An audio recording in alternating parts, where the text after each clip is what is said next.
जी, अस्सलाम वालेकुम students. I hope आप सब खैरियत से होंगे। स्टूडेंट, जो आज का हमारा बेसिकली प्रॉब्लम है वो ये है कि हमें चेक करना है क्या हम इस वेक्टर को क्वेश्चन एक्सप्रेस वेक्टर इन R3 इसलिए क्योंकि ये देख सकते हैं कि इसमें जो है वो 3 टुपल पेयर हैं। आपके पास 3 कंपोनेंट्स हैं x, y और z, ठीक है, इसलिए R3 है। एज लीनियर कम्बिनेशन ऑफ, क्या हम इस वेक्टर को linear combination of this vector लिख सकते हैं या नहीं लिख सकते, ठीक है। तो ये हमारा बेसिकली प्रॉब्लम है, हमें चेक करना है या इसको करना है। एक्सप्रेस का मतलब क्या लिखें, ठीक है। तो बेसिकली हम ये देखना चाह रहे हैं कि क्या हम इस वेक्टर को, जो कि R3 का एक मेंबर है, इन वेक्टर्स के लीनियर कम्बिनेशन में लिख सकते हैं या नहीं लिख सकते।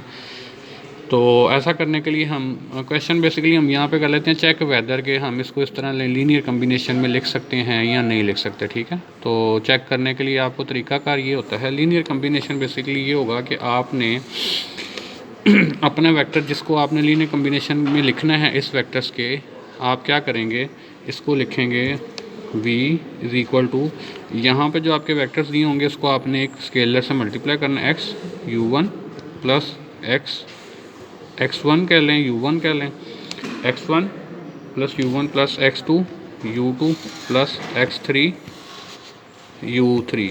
ये बेसिकली लीनियर कम्बिनेशन होता है। इसमें ये आपके पास जो है वो वेक्टर्स हैं u1 u2 और u3, और ये जो आपके पास x1 x2 और x3 है ये आपके पास कोई स्केलर्स को रिप्रेजेंट कर रहे होते हैं, ठीक है। ये आपने x1 x2 और x3 यहाँ पे जो आपके पास हैं वो बेसिकली स्केलर्स हैं। अब अगर आपके पास ये इक्वालिटी आपके पास, आप इस इक्वालिटी को इसको कहते हैं लीनियर कम्बिनेशन, ठीक है। इसमें ये हमने किया कि ये जो आपके पास वेक्टर है इसको हमने इन वेक्टर्स के लीनियर कम्बिनेशन में लिखने का मतलब है ये इक्वालिटी, ठीक है। ये वेक्टर ये वाला होगा, ठीक है। इसको आप क्या करेंगे, स्केलर से मल्टीप्लाई करेंगे और ऐड करके आप इस तरह से लिख देंगे, तो ये बेसिकली लीनियर कम्बिनेशन हो जाएगा ये वेक्टर एज इस दिस फॉर्म में, ठीक है। तो अब हम इसको थोड़ा सा सॉल्व करते हैं, फिर मैं एंड में समराइज़ करूँगा तो आपको चीज़ें क्लियर हो जाएंगी, ठीक है। जस्ट वैल्यूज़ पुट करने लगे हैं। तो ये आपके पास जो वेक्टर है इसको अगर मैं कॉलम फॉर्म में लिखूँगा तो ये आएगा 3, ठीक है। ये मेरे पास बेसिकली 3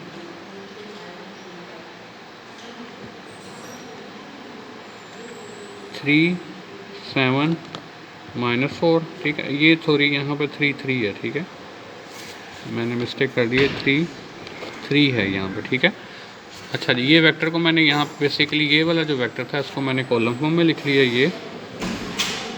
अब आगे आएगा x1, यहाँ पे आएगा u1 को कॉलम फॉर्म में लिख लें 1 2 3, ठीक है, प्लस उसके बाद आ जाएगा x2 और यहाँ पे आ जाएगा u2 आपके पास है 2 3 7 प्लस x3, और आपके पास u3 जो है वो बेसिकली है 3 5 6।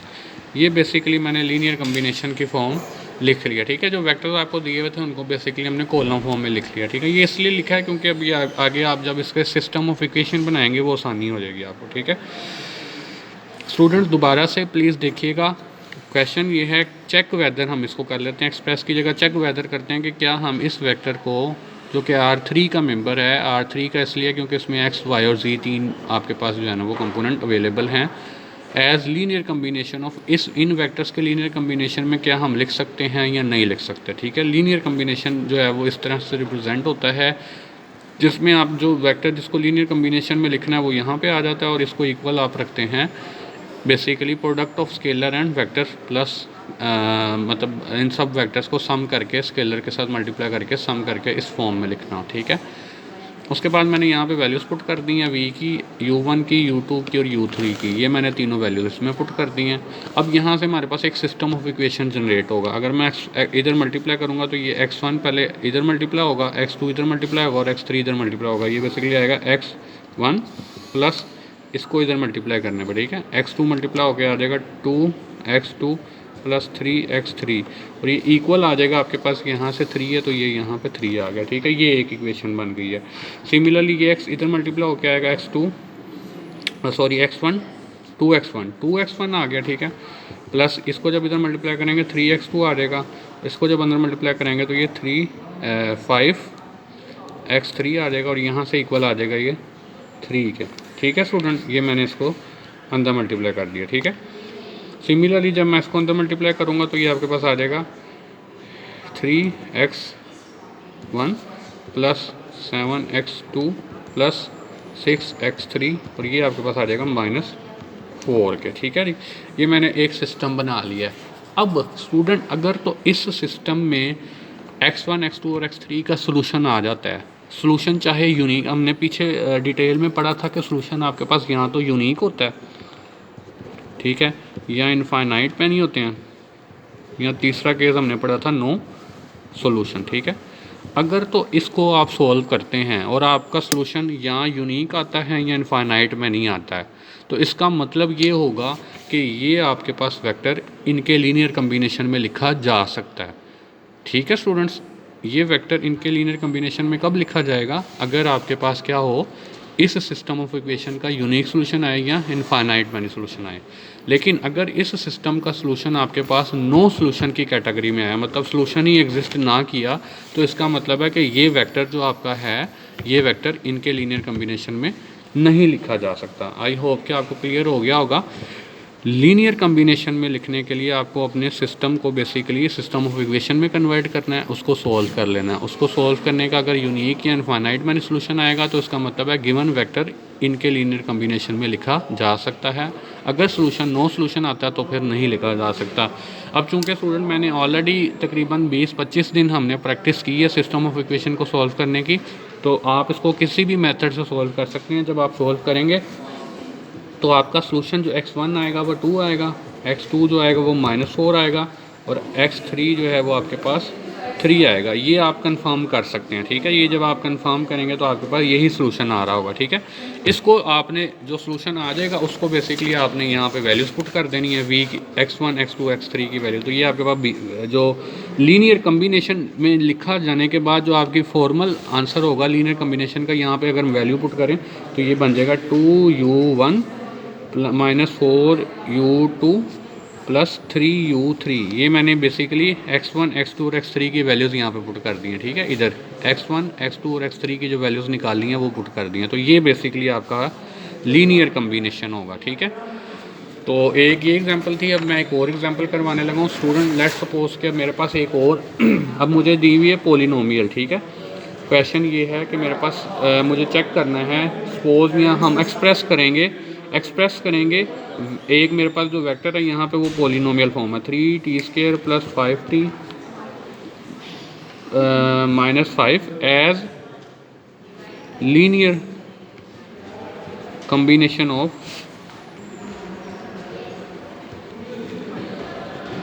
जी। अब मेरे पास जो है यहाँ पे पोलिनोमियल p1 जो दी हुई है वो है t² + 2t + 1। सेकेंड जो पोलिनोमियल दी हुई है वो है 2t² + 5t + 4।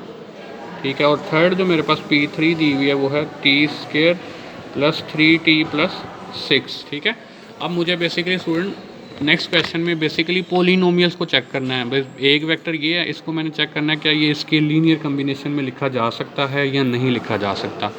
तो अगेन स्टूडेंट जो मुझे पता है कि वो जो लीनियर कम्बिनेशन की फॉर्म होती है वो ये होती है v = अगर मैं इधर भी लिखूँ x1 p1 + x2 p2 + x3 p3, ये मेरे पास होती है ना लीनियर कम्बिनेशन। यहाँ पे वेक्टर्स आ जाते हैं p1 p2 p3 और ये आपके पास जो है वो x1 x2 x3 ये स्केलर्स को रिप्रेजेंट कर रहा होता है। ठीक है, अच्छा जी। अब अगर इधर वैल्यूज़ पुट करें मैं तो यहाँ पे वैल्यूज़ जस्ट वैसे ही पुट हो जाएंगी। ये आपके पास सिंपल इस तरह से ही आ जाएगा 3t²।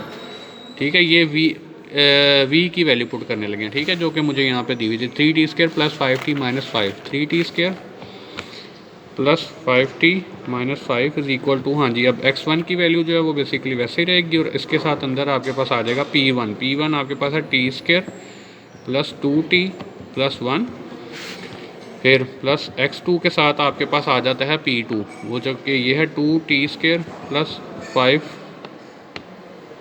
2t² + 5t + 4। ठीक है, ये 5t है। ठीक है जी, ये 5t को रिप्रेजेंट कर रहा है। अच्छा जी, और तीसरा जो हमारे पास फैक्टर है वो है x3 और यहाँ पे आ जाएगा t² + 3t + 6। ठीक है स्टूडेंट्स, ये जस्ट मैंने इधर इसको इस तरह की फॉर्म में लिख दिया। ठीक है, आई होप कि आपको प्रॉब्लम नहीं होगी। अब यहाँ से इसका सिस्टम ऑफ इक्वेशन कैसे बनाना है वो ज़रा ध्यान से देखिएगा। सबसे पहले अगर आप सबसे बड़ी वाली इक्वेशन देखें, सबसे बड़ी वाला यहाँ पे है टी स्केयर, ठीक है। तो इसका कोएफिशिएंट जो है वो बेसिकली यहाँ पे क्या है 3 है। इधर से टी स्केयर के कोएफिशिएंट्स देखते हैं जी। टी स्केयर का यहाँ पे कोएफिशिएंट x1 है, ठीक है। ये जब अंदर मल्टीप्लाई होगा तो ये एक्स टी स्केयर का कोएफिशिएंट x1 आ जाएगा।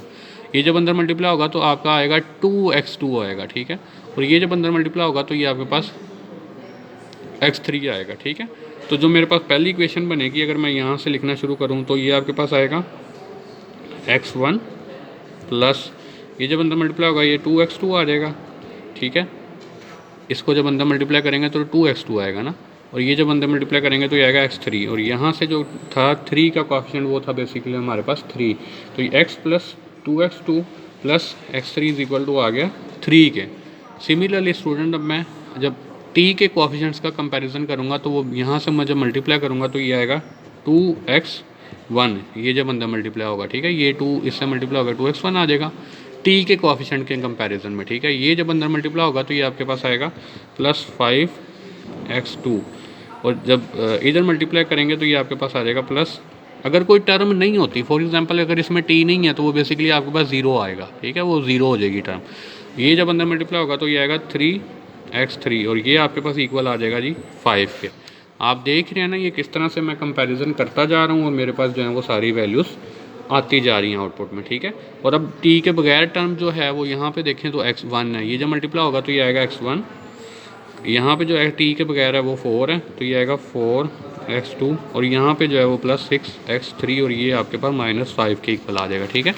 स्टूडेंट ये देखें मैंने अपने कंपैरिजन किया, जिस तरह के आप इंटर में जो है कोएफिशिएंट कंपैरिजन करते हैं ना, पार्शियल फ्रैक्शन जब कर रहे होते हैं, तो इसी तरह की कुछ कंपैरिजन आप वहाँ पे भी कर रहे होते हैं। तो पॉलिनोमियल के केस में जब आपने इसको कंपैरिजन किया तो ये आपके पास सिस्टम ऑफ इक्वेशन आ गया, ठीक है।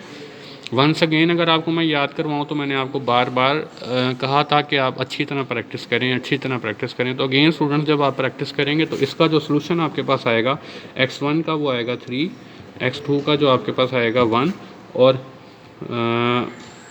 x3 का जो आपके पास आंसर आएगा वो -2 आएगा, ठीक है। इसको आप वेरीफाई करेंगे इसका सोल्यूशन, ठीक है। अगर सोल्यूशन आ रहा है तो इसका मतलब ये है कि आपके पास ये जो पॉलिनोमियल है इसको आप linear combination of in polynomial के लिख सकते हैं। ये वेक्टर जो है वो लीनियर कम्बिनेशन ऑफ इन वेक्टर्स के लिखा जा सकता है। लेकिन अगर सोल्यूशन पॉसिबल ना हुआ तो आप कहेंगे कि जी इसको हम इनके लीनियर कम्बिनेशन में नहीं लिख सकते। तरीकाकार तकरीबन सेम ही है, ठीक है। तो आई थिंक कि ये भी आपको क्लियर हो गया होगा। अब नेक्स्ट जो हमारी एक चीज़ है उसको कहते हैं जी बेसिकली स्पैन, ठीक है। अच्छा जी, अब वो कहता है कि चेक करना है, कंसीडर एग्जांपल। इसमें एक और एग्जांपल कर लेते हैं। वेक्टर स्पेस जो है वो मेरे पास जो है वो क्या है, M2/2 मैट्रिक्स है, ठीक है। एक वेक्टर स्पेस है जिसमें हमारे पास ये मैट्रिक्स हैं 2/2 के, ठीक है। एंड हमें चेक करना है क्या ये vector, consider the vectors consider the following 4 matrix. अब हमने चेक करना है क्या जो है ना हमारे पास ये वेक्टर्स जो हैं E11 1 0 0 0, E12 स्पैनिंग सेट है हमारा जो नेक्स्ट टॉपिक है ना, स्पैनिंग।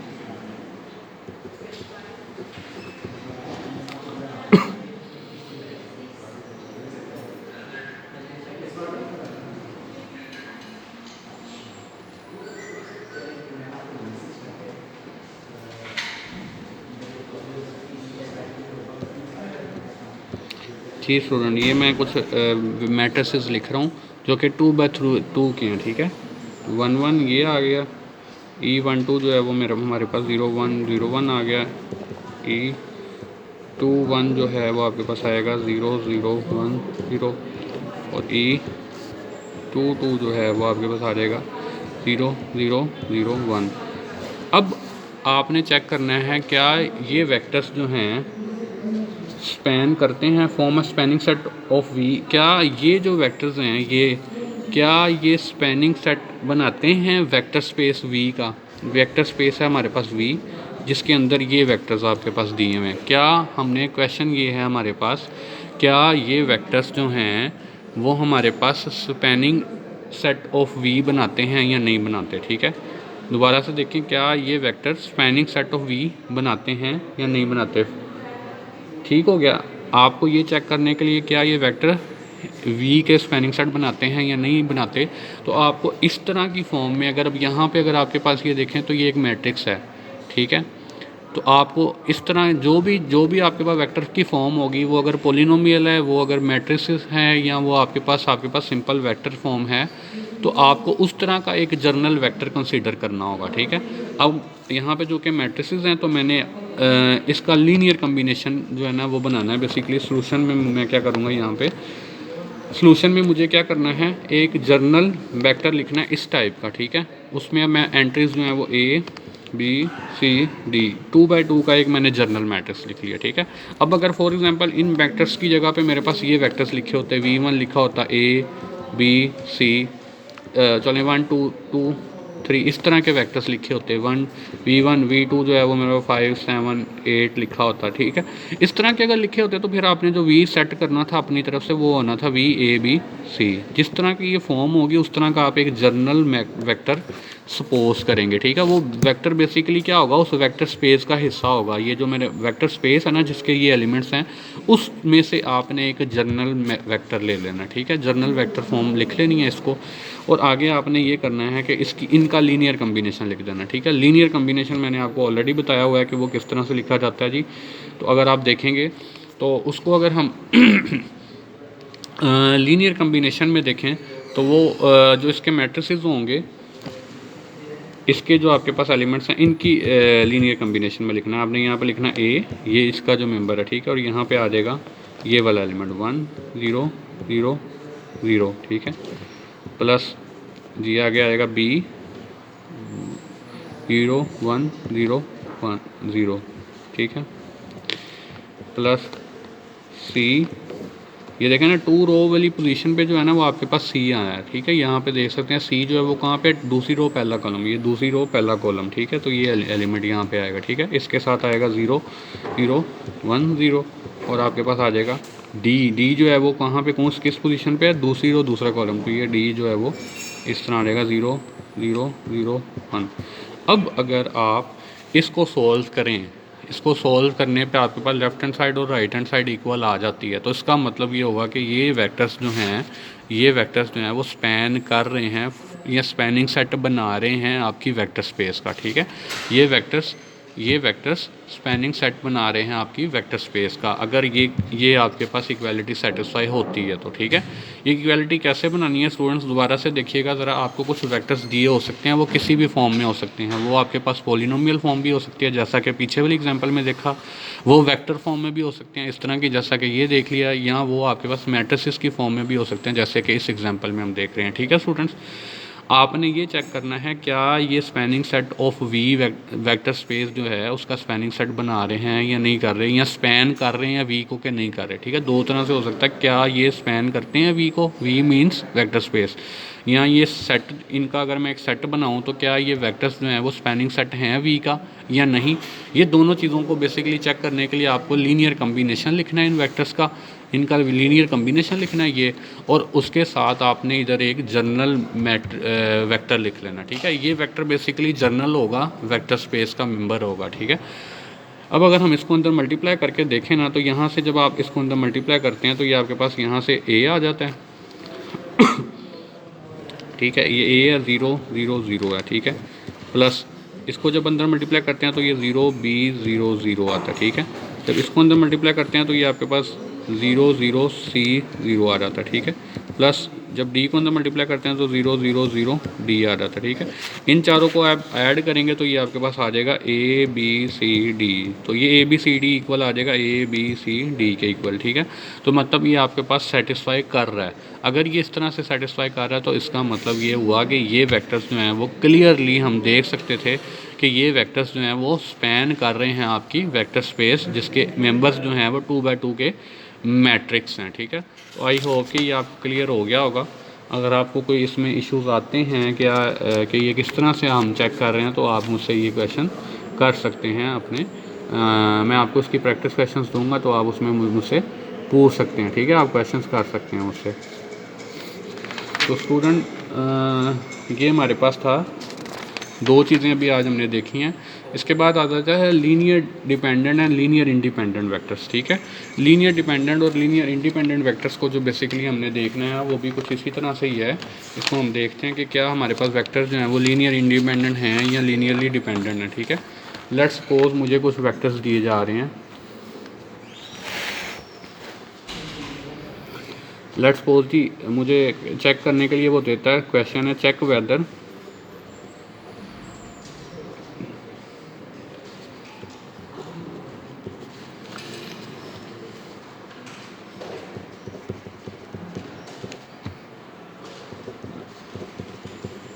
टू 5 7 W जो है वो 1 3 5 है।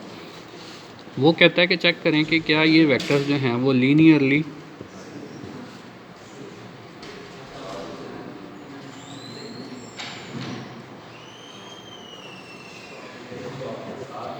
इंडिपेंडेंट है और लीनियरली डिपेंडेंट है। हमें कुछ वेक्टर्स दे के पूछा जा सकता है कि चेक करें क्या ये लीनियर इंडिपेंडेंट है या लीनियर डिपेंडेंट है। आपको इसमें अब ये काम करना है जो आपने अभी प्रीवियस काम किया है। आपने उसमें एक जनरल मैट्रिक्स लिखा था ना, यहाँ पे जनरल फॉर्म ऑफ मैट्रिक्स लिखा था। इसमें वो जनरल फॉर्म ऑफ जो आपके पास वेक्टर होगा वो 0 0 लिखना है बस। लीनियर डिपेंडेंट और इंडिपेंडेंट चेक करने के लिए आपको क्या करना है जी, इसका पहले लीनियर कम्बिनेशन बनाएंगे।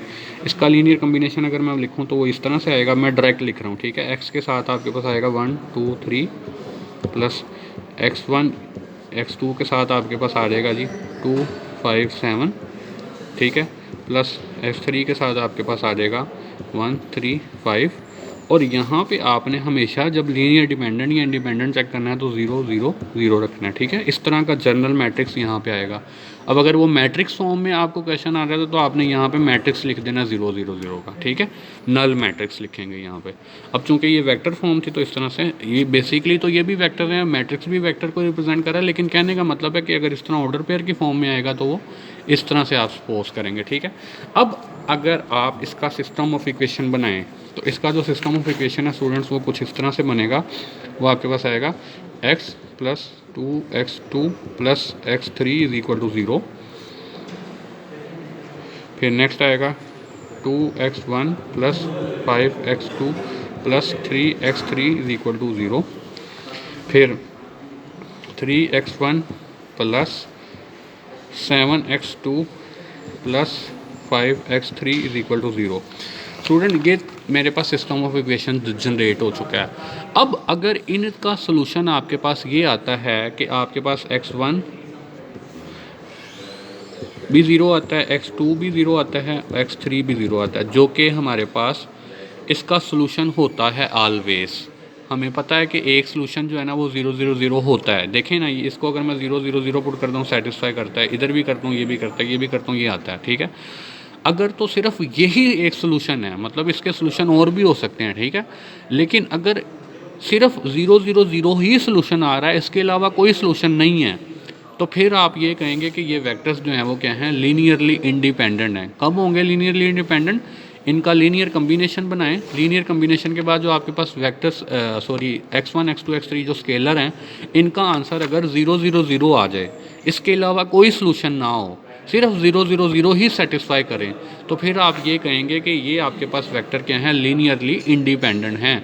लेकिन अब अगर कोई सोल्यूशन ऐसा आता है कि जो 0 0 0 के अलावा कोई ऐसे नंबर्स हैं या ऐसा सोल्यूशन पॉसिबल होता है, आप मतलब सिस्टम ऑफ इक्वेशन को सॉल्व करते हैं और आपके पास कोई और ऐसे नंबर आ जाते हैं जो आप यहाँ पे पुट करें और वो सेटिस्फाई करें, मतलब अदर देन ट्रिवियल। ये हमने पढ़ा था कि होमोजीनियस सिस्टम का जो है वो 0 0 0 एक सोल्यूशन होता है जिसको कहते हैं ट्रिवियल सोल्यूशन। अगर तो सिर्फ ट्रिवियल सोल्यूशन हुआ इसका सोल्यूशन जो है वो ट्रिवियल ही हुआ बस, तो फिर तो वो लीनियरली इंडिपेंडेंट होंगे, ठीक है।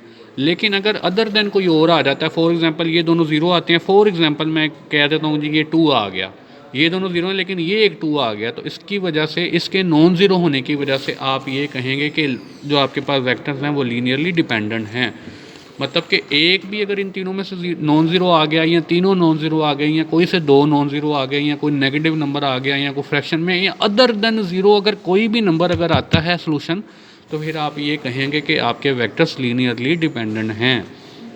आई होप कि आपको क्लियर हो गया होगा। मेजर चीज़ अगर अब हम देखें तो इस पूरे प्रोसेस में सिस्टम ऑफ इक्वेशंस का सलूशन है। अगर आपकी प्रैक्टिस इसकी अच्छी है तो आप तीनों काम कर सकते हैं। लीनियर कम्बिनेशन में अब मैंने आपको बता दिया कि जी आप जो गिवन वेक्टर होगा उसको इधर इस साइड पे रखेंगे और यहाँ पे आप लीनियर कम्बिनेशन बना देंगे, ठीक है। अगर आपने लीनियर कम्बिनेशन बनाना है तो आपको जिसको वेक्टर को वो कहेगा ना इस वेक्टर को इन वेक्टर्स के लीनियर कम्बिनेशन में लिखें, तो वो आप इस साइड पे एक साइड पे वो वेक्टर रखेंगे, इधर वो लीनियर कम्बिनेशन बनाएंगे, सिस्टम सॉल्व करेंगे। अगर तो सोल्यूशन आता है यूनिक या इनफाइनाइट मैनी तो आप लिख देंगे कि जी इसका जो है वो आपके पास बेसिकली लीनियर कम्बिनेशन पॉसिबल है या इस वेक्टर को हम इसकी लीनियर कम्बिनेशन में लिख सकते हैं, ठीक है। सेकंड चीज़ में हमने ये पढ़ा स्पैनिंग। स्पैनिंग का मतलब ये होगा कि हमने एक जर्नल वेक्टर लेना है जो आपको गिवन वेक्टर्स दिए होंगे उस टाइप का, ठीक है।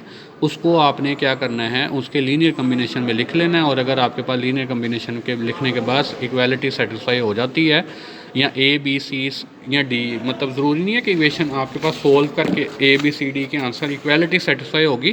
कहने का मतलब है ए बी सी डी इसकी आपके पास वैल्यूज़ आएँ और वो वैल्यूज़ इस इक्वेशन को सेटिस्फाई भी कर रही हों, ठीक है। मतलब आप ए बी सी डी की वैल्यूज़ अब यहाँ पे पुट करें जो निकालनी है आपने, तो वो सेटिस्फाई कर रहा होगा हम, ठीक है। फिर हम कहते हैं कि वेक्टर्स जो हैं वो स्पैन कर रहे हैं आपकी वेक्टर स्पेस को, ठीक है। तीसरा जो हमारा काम था स्टूडेंट्स वो हमने ये चेक करना था क्या वेक्टर्स जो हैं वो लीनियरली इंडिपेंडेंट है या डिपेंडेंट है। तो आप इसका लीनियर कम्बिनेशन लिखेंगे, उसको इक्वल टू 0 0 रखेंगे, इसको सॉल्व करेंगे। अगर तो सोल्यूशन सिर्फ ट्रिवियल आता है तो फिर तो ये लीनियरली इंडिपेंडेंट है। अगर सोल्यूशन अदर देन ट्रिवियल, जैसे कि ये अदर देन ट्रिवियल है, तो इसका मतलब है कि ये वेक्टर्स आपके पास लीनियरली डिपेंडेंट है। इस केस में आप चेक जब करेंगे तो ये आपके पास आप देख लेंगे कि ये आपके पास बेसिकली 0 0 0 ही आएगा, ठीक है। मतलब इसके अलावा कोई सोल्यूशन आपके पास पॉसिबल नहीं हो रहा होगा। तो ये वेक्टर्स जो हैं वो बेसिकली लीनियरली इंडिपेंडेंट हैं। तो मैं इनके कुछ क्वेश्चंस आपको भेजता हूँ, अब आप इनके प्रैक्टिस कीजिएगा। ये तीन चीज़ें बड़ी इंपॉर्टेंट हैं, इनको आपकी ग्रिप होनी चाहिए, ठीक है। आपको किसी भी टाइप का सवाल आ जाए तो आपको इसकी अच्छी ग्रिप होनी चाहिए ताकि आप उसको सॉल्व कर सकते हो। बाकी फिर इंशाल्लाह हम नेक्स्ट लेक्चर में देखेंगे। ओके स्टूडेंट्स, अल्लाह हाफिज़।